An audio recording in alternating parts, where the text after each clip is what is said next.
Welcome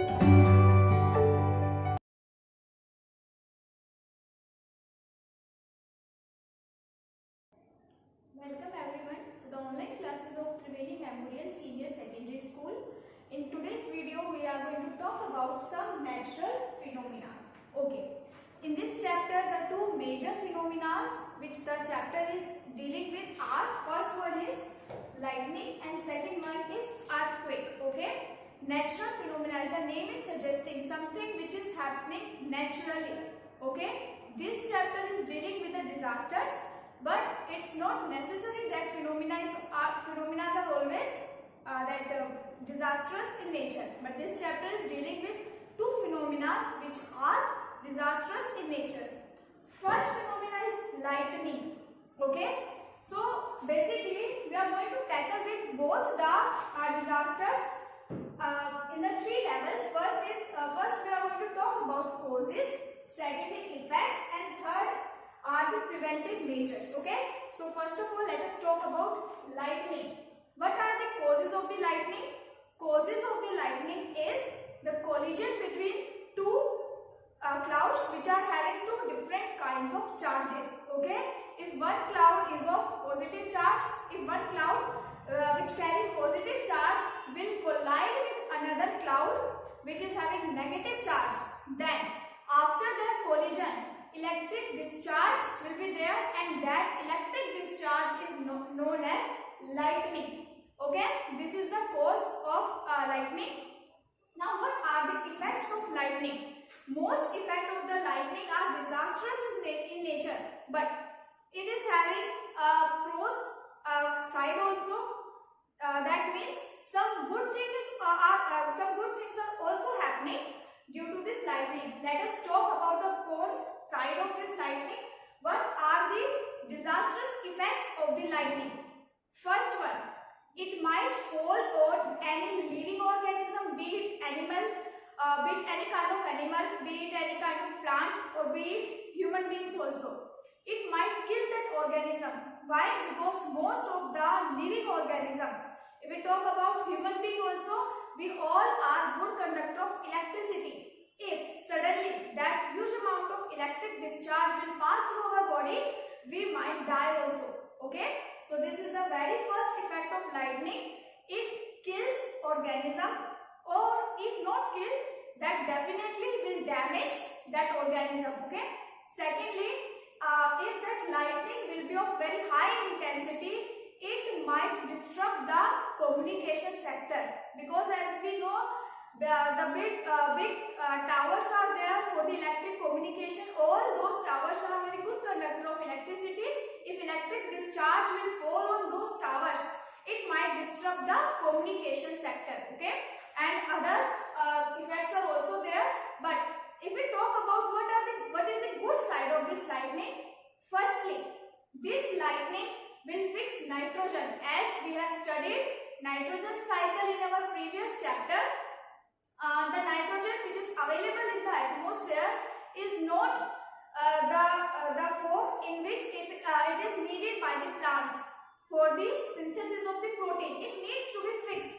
So lightning is one of the way through which that nitrogen gets fixed. Okay. Secondly, this lightning in any period of history, when the earth is in very new phase, when earth was in very new phase, this lightning was responsible of the mixing of the gases and which result in the production of oxygen also. Okay? Now next are the preventive measures. Preventive measures can be divided into two types. First is when you are inside your home. Secondly, when you are outside your home. When you are inside your home, you know you don't have to touch anything which might be good conductor of electricity. For example, do not use bathroom, do not use your taps, do not use running water. Okay? Next, do not touch any electric appliance. Unplug all the electric appliances at your home. Okay, and keep yourself safe. Next is when you are outdoor, when you are outside your home, you are in field.